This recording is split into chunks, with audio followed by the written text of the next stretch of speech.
January 15th, 1919, a day of deceptive calm. The year 1919 was poised to be one of triumph and transformation for the United States. World War I had concluded just 2 months earlier.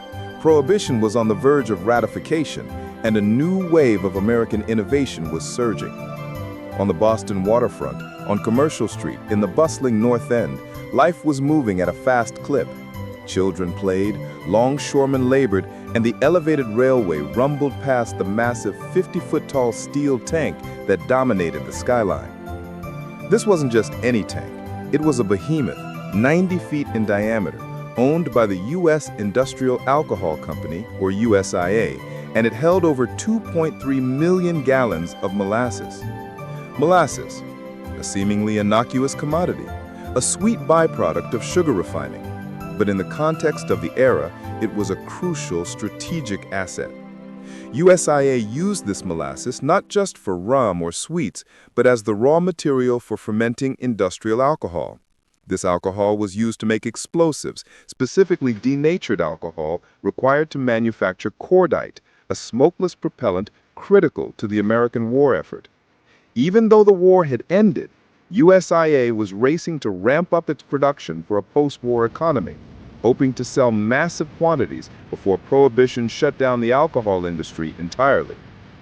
The tank itself was a disaster waiting to happen, a testament to corporate corner-cutting and negligence.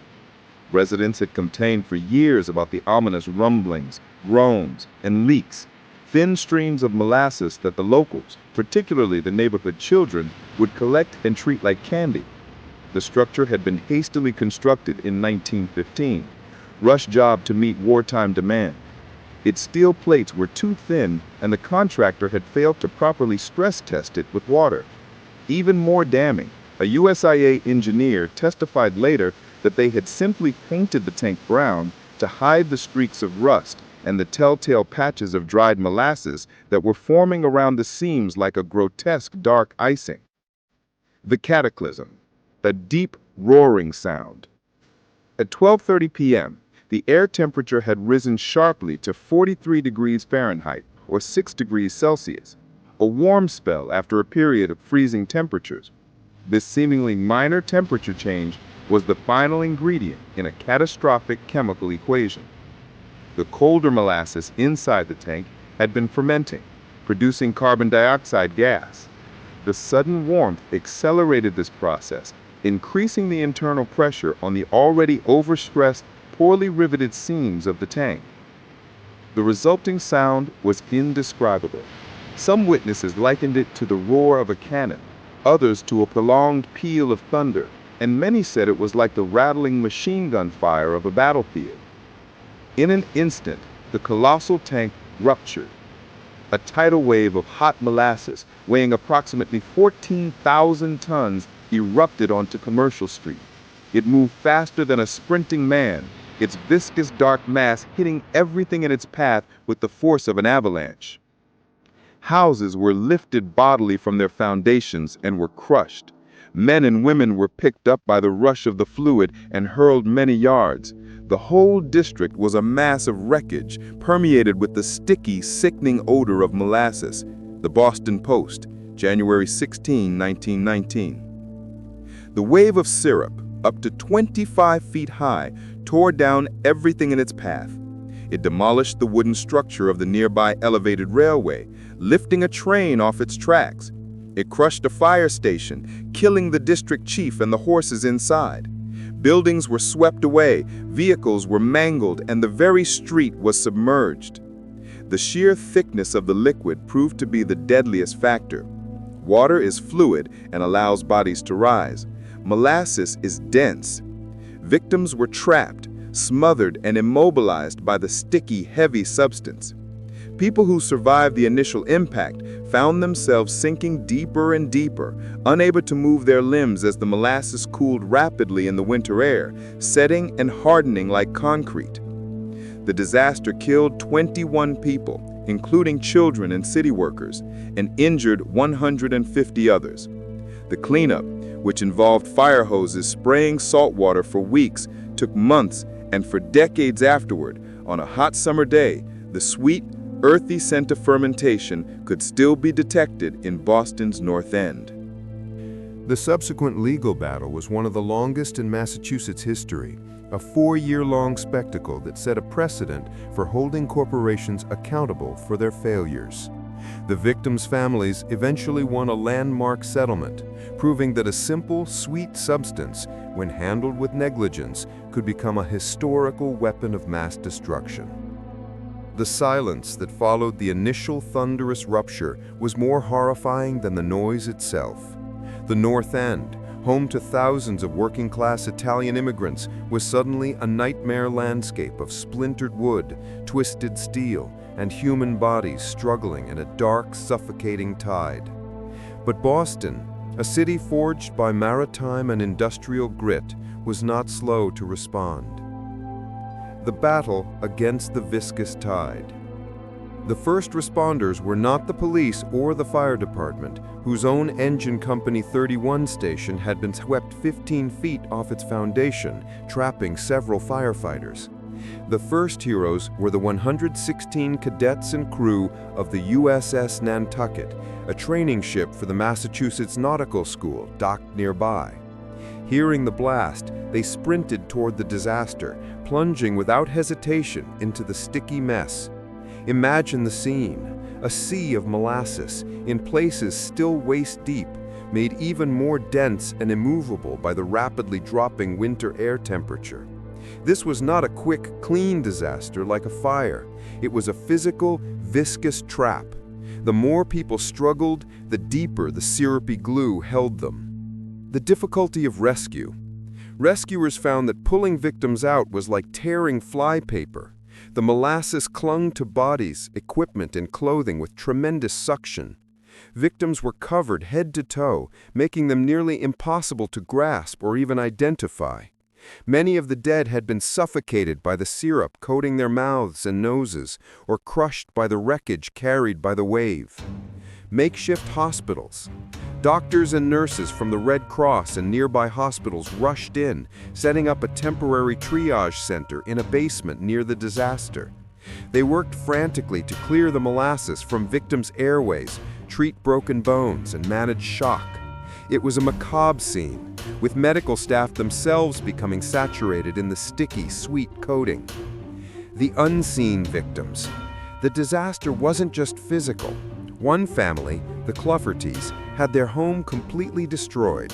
Stephen Clufferty, brother of the victim Martin Clufferty, was so psychologically shattered by the trauma that he was committed to the Boston State Hospital for the Insane shortly after the event, succumbing to his anguish months later, an indirect yet real 22nd fatality of the flood.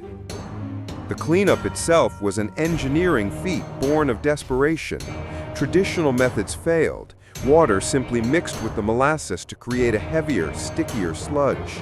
Eventually, cleanup crews, hundreds of city workers, construction teams, and private citizens discovered that salt water from the harbor worked best to break down the viscosity. For weeks, fireboats sprayed pressurized salt water onto the streets and wreckage, washing the brown, sugary effluent back into the harbor. The molasses was tracked everywhere, on the soles of shoes, into subway cars, across park benches, and into homes. It took over 87,000 man-hours and months of labor to clear the North End. And local legend holds that for decades afterward, on a hot summer day, the unmistakable, sickeningly sweet scent of fermenting molasses would drift over the area. The legal war. Anarchists versus engineers. As Boston struggled to clean its streets, the families of the dead and injured demanded answers. The result was Dorr versus United States Industrial Alcohol Company, USIA, the largest and most consequential class action lawsuit in Massachusetts history up to that time. It would set a fundamental precedent for modern American corporate accountability. The USIA, terrified of the financial and reputational cost, constructed an extraordinary defense. They did not admit negligence. Instead, they blamed the tragedy on an anarchist plot. In the tense atmosphere of the post-World War I Red Scare, where fear of political radicals and bombings was rampant, especially in the predominantly Italian immigrant neighborhood. USIA's lawyers argued that the tank had been deliberately bombed with explosives by evilly disposed persons. They spent lavishly on expert witnesses to support this claim. The victims' families, many of them poor and facing institutional discrimination, were represented by a relentless legal team who focused on the structural integrity of the tank itself. The case was brought before a court-appointed auditor, Hugh W. Ogden, who was tasked with establishing the facts before a jury trial could proceed. The testimony was damning. The steel was substandard. Engineers proved the steel used in the construction was too thin, just 9/16 of an inch thick, and contained insufficient manganese to prevent metal fatigue. The safety factor for the tank was woefully inadequate for the massive hydrostatic pressure of 2.3 million gallons of dense molasses. The warning signs were ignored. Multiple witnesses testified that Arthur Gell, the USIA manager who oversaw the construction, was not an engineer and had rushed the tank's construction to meet wartime demand, cutting every possible corner.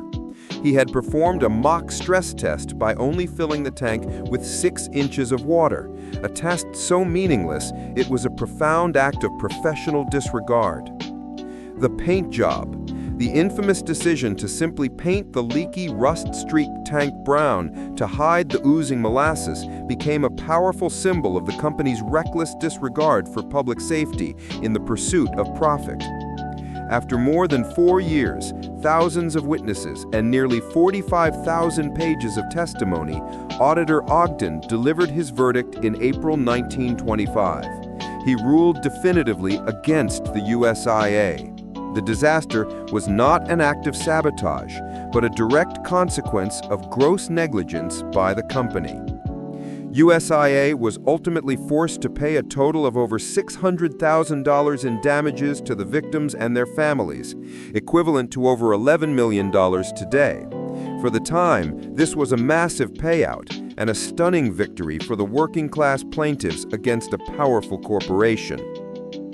The American legacy. The Molasses Flood, initially dismissed by some outside the North End as a bizarre, almost comical accident, had profound and lasting effects on American life far beyond the stench in Boston. Engineering regulation. The single most important outcome was the establishment of mandatory building codes and regulatory oversight across the United States. Before 1919, a massive industrial structure like the molasses tank could be erected without the required plans, permits, or inspections. The disaster forced states, beginning with Massachusetts, to enact laws requiring architects and engineers to sign and seal their plans, guaranteeing a professional standard of accountability that had never existed before. Corporate accountability. The success of the Door case established a template for modern American tort law, empowering citizens to hold large, negligent corporations financially and legally responsible for disasters resulting from cost-cutting and flawed engineering.